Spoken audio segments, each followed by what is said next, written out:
यही सोच कर मैं आस लेके आया।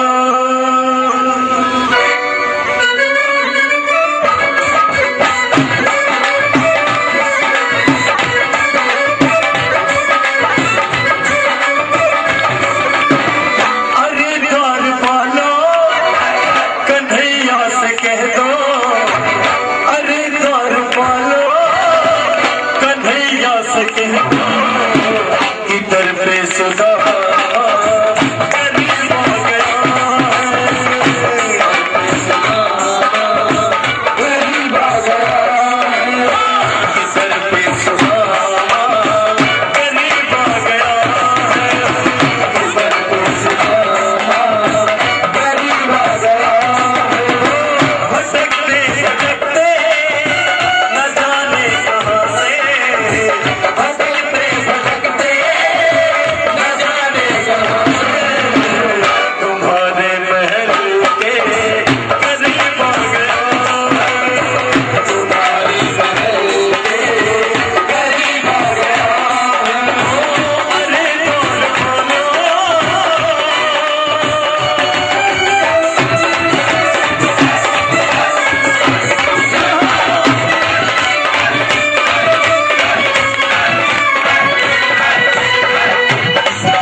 कह दो तुम एक बार जाकर मोहन से कह दो कि मिलने सको नसीब हो गया,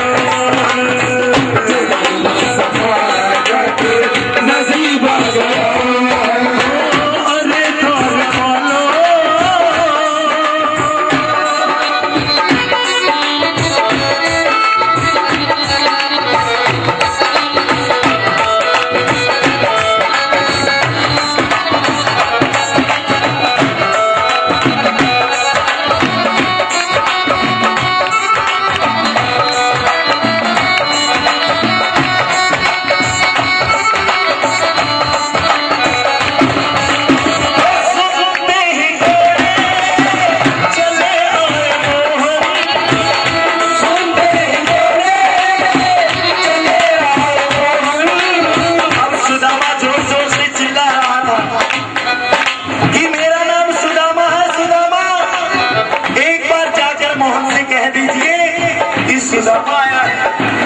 अरे द्वार वालों भगवान कृष्ण के कानों में पड़ी, क्या कहा?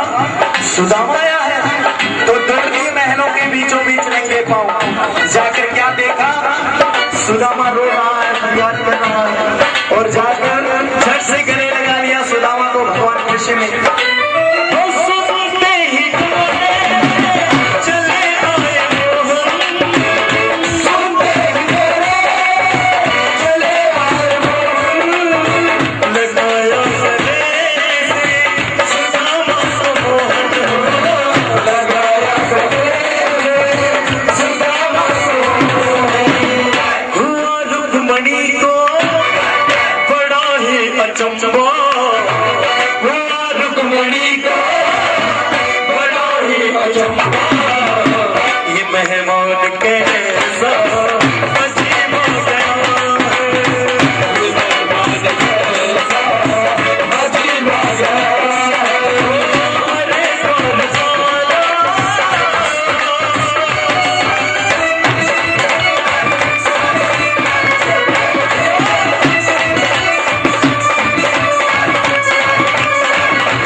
सुदामा के पांव में से खून बह रहा और देखकर भगवान कृष्ण जी रोने लगे, कहने लगे, रे मित्र, मेरे बचपन के दोस्त, क्या हालत हो गई है तुम्हारी।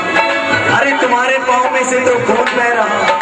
और अपने आंसुओं से भगवान कृष्ण जी सुदामा के पांव धो रहे हैं।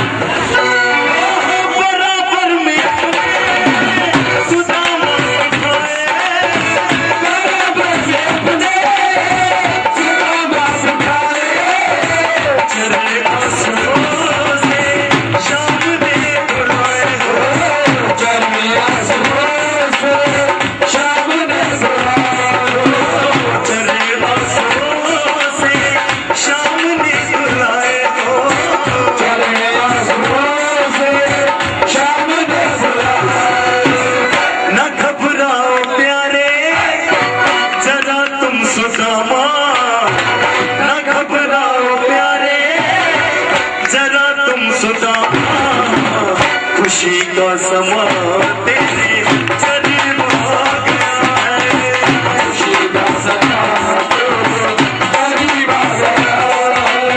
अब कुछ भी ठहरने के बाद सुदामा को अपने घर की याद आई और भगवान कृष्ण जी से कहने लगा, अच्छा मित्र, मुझे बहुत दिन हो गए हैं यहाँ आए हुए, वहां पर न जाने मेरे बीवी बच्चे कहाँ होंगे, किस साल में होंगे, बहुत दिन हो गए हैं, मुझे जाने दीजिए।